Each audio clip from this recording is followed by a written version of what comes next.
ما اگر عرب شناسی توجیک رو از نظر تاریخی به سه بخش و به سه دوره تقسیم کنیم، یعنی دوره پیش از انقلاب اکتبر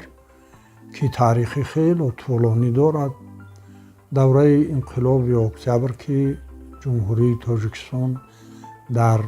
ضمن اتحاد شوروی بود و عرب شناسی در این دولت در سابق SSR یا اتحاد شوروی یکی از ساحه‌های خیلی پیشرفته بود و دوره سوم دوره‌ای که تاجیکستان استقلالیت سیاسی به دست آورد. تاج‌الدین مردانی یکی از زمره همان دانشمندان و عرب شناسانی هست که به دوران هم یعنی انقلاب اکتبر که تاجیکستان در ضمن اتحاد شوروی بود و هم به دوران استقلالیت ملی تاجیکستان دخل دارد و گفتن میتوانیم که اگر به صورت عموم گوییم امروز عرب شناسی علمی تاجیکستان رو در شرایط کنونی بدون تاج‌الدین مردانی تصور کردن خیلی دشوار است و از نظر علمی فعالیت علمی تاج‌الدین مردانی رو میتوان به دو بخش تقسیم کرد. بخش اول این تحقیق، پژوهش و ترجمه آثار ادیبان و متفکران عربی زبان تاجیک و بخش دوم که استاد مردانی در یک دوره معین به سمت دیپلمات تاجیک خدمت کردند و در این جهت هم یکی از سفیران و فرستاده های موفق بودند. اکنون البته از خدمت های بسیار مهم و ماندگار و ارزنده استاد تاج‌الدین مردانی این است که این کس دقت اساسی و توجه را به ادبیات عربی زبان تاجیک که این یک بخش مهمی ادبیات تاجیک را تشکیل می‌دهد، چنان که ما شاهد هستیم قریب ده‌ها اثرهای مستقل و مقاله های زیاد ایجاد کردن، نوشتند و مسائل مختلفی که به ادبیات عربی زبان تاجیک و نمایندگان معروف آنها مربوط و دخل دارد به این مسئله روشنی انداختند. چون که معلوم است ادبیات تاجیک به سبب رابطه ها و قرابت های فرهنگی، سیاسی و دینی و زبان تاجیکی و زبان عربی یک بخشی نه تنها فلسفه و علم بلکه ادبیات ملت ما به عربی نوشته شد و در این جهت نام‌های شخصیت‌های بزرگی را از قبیل ابن مقفع، عبدالحمید کاتب، ابو نواس مثلا نویسندگان بزرگی را ما نامبر کرده میتوانیم که آنها نه تنها به ادبیات تاجیک بلکه به ادبیات عربی زبان و به عرب ها نیز خدمت کردند و موقع و منزلت و تأثیر ادبیات تاجیک را به ادبیات کلاسیکی عرب در همون زمانها به صورت خیلی قابل ملاحظه و چشمرس تصویر کردم و انا همین مسئله شناخت، مسئله تحقیق و پژوهش ادبیات عربی زبان تاجیک که یکی از مسئله های به نظر بنده بسیار هم مهمی ادبیات شناسی، فرهنگ شناسی تاجیک می باشد، دقت استاد مردانی را همچون محقق و خود جلب کردند و آنها در این جهت рисолаҳои ҳам номзадӣ ва ҳам рисолаҳои дуктурӣ дар ин ҷо ҳимоят карданд ва дар солҳои охир чунон ки мо гувоҳ ҳастем дар бораи устод Рудакӣ, Носири Хусрав, Саъд ибни Салмон, дар бораи масалан бисёр намояндагони машҳури адабиёти арабизабони тоҷик мақолаву рисолаҳои алоҳида таълиф карданд, ки бешубҳа дар пешрафти ҳам адабиётшиносии тоҷик ва дар айни замон арабшиносии навини муосири тоҷик як сухани нав ва як хизмати хело барҷаста аст.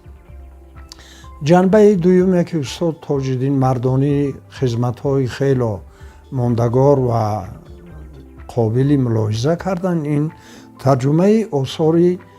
мутафаккирони арабизабони тоҷик аз забони арабӣ ба забони русӣ мебошад. бояд қайд кард, ки устод Тоҷиддин аз сабаби он ки бисёр донандаи хуби забони русӣ мебошад ва забони арабиро ҳам бисёр хуб медонад ва ба назари мо касби асосии ин кас аст, инҳо дар ин ҷода ҳам хело як тарҷумони муваффақ ва як тарҷумони пухта дар соҳаи илм баромад карданд ва чунон ки банда медонад ва бо устод Тоҷиддин ҳамкориҳо доштем, он кас дар пажӯҳишгоҳи фалсафа ва ҳуқуқ дар маркази синошиносӣ, ки як замонҳо ҳам мудири он ҳам буданд, чандин осори мутафаккирони тоҷик аз ҷумла аслан Ибни Сино, Закариёи Розӣ, Носири Хусрави Қабодиёнӣ ва дигар шахсиятҳои илмӣ ва фарҳангии миллатамонро, ки осори онҳо аслан осори андешавӣ ва осори фалсафӣ буд, ба забони русӣ тарҷума карданд. ҳарчанд ки устод Тоҷиддин Мардонӣ ба забони тоҷикӣ ҳам дар ин ҷода тарҷумаҳо доранд. ва ба назари ман дар замони ҳозир миллати тоҷик ва фарҳанги тоҷик танҳо метавонад тавассути такя ба фарҳанги қадими ниёгон, ба мероси гузаштаи худ дар арсаи байналмилалӣ мақому мартабаи махсус пайдо кунад ва худро аз зуҳуроти бисёр баъди ҷаҳонишавие, ки имрӯз ба фарҳангу адабиёти миллатҳои дигар таъсири бисёр манфӣ расонда истодааст, тавассути ана шинохти ҳамин фарҳанг, тарҷума ва ташвиқу тарғиби ин фарҳанг дар байни мардум ҳамон мақому мартабаи классикӣ ва қадими худро гирад. аз ин нуқтаи назар тарҷумаҳое ки устод Тоҷиддини Мардонӣ дар ин ҷода анҷом доданд ба забони русӣ, на танҳо барои хонандаи тоҷик, балки барои хонандагони рӯззабон, ки бисёре аз кишварҳоу ҷумҳуриҳои собиқ шӯравӣ имрӯз ҳам ба забони русӣ ҳарф мезананд ва адабиёти илмиро бисёр вақт тавассути забони русӣ истифода мекунанд. ин корҳои ин кас як ҳиссаи бисёр сазовор ва як тарғибу ташвиқу фарҳанг ва илму фалсафаи миллати худи халқи тоҷик аст. соҳаи соим, ки чунон ки дар боло ишора шуд, устод Тоҷиддини Мардонӣ як давраи муайян ба кори дипломатӣ машғул буданд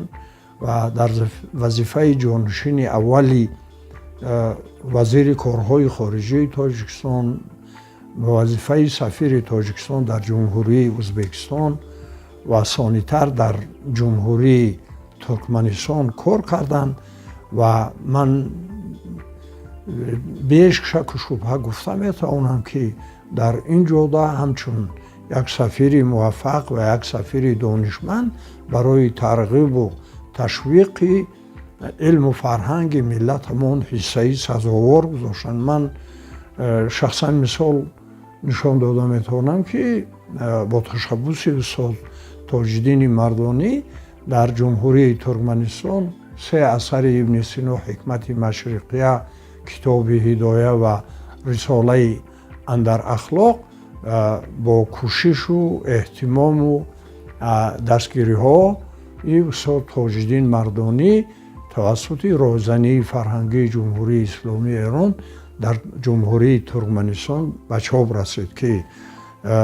устод Тоҷиддини Мардонӣ мана чунон ки мебинем дар вазъи сафирии худаш ҳам дар он ҷо аз кори таҳқиқ ва ташвиқу тарғиби фарҳанги миллатамон боз наистоданд ва корҳои мондагор карданд. имрӯз дӯсти азизи мо, бародари бисёр наздики ман, ки мо шиносоии зиёда аз 45 сола дорем, аз даврони ҷавонӣ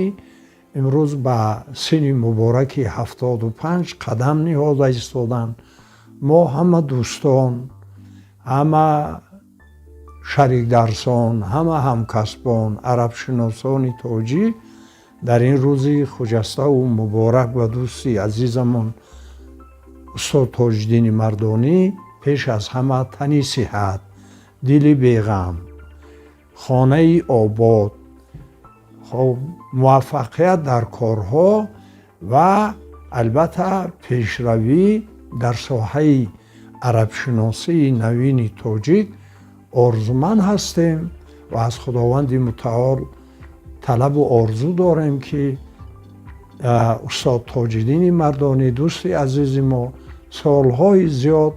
барои арабшиносии илмии Тоҷикистон ва барои ватани азизи мо Тоҷикистони азиз хизмат карда бошанд.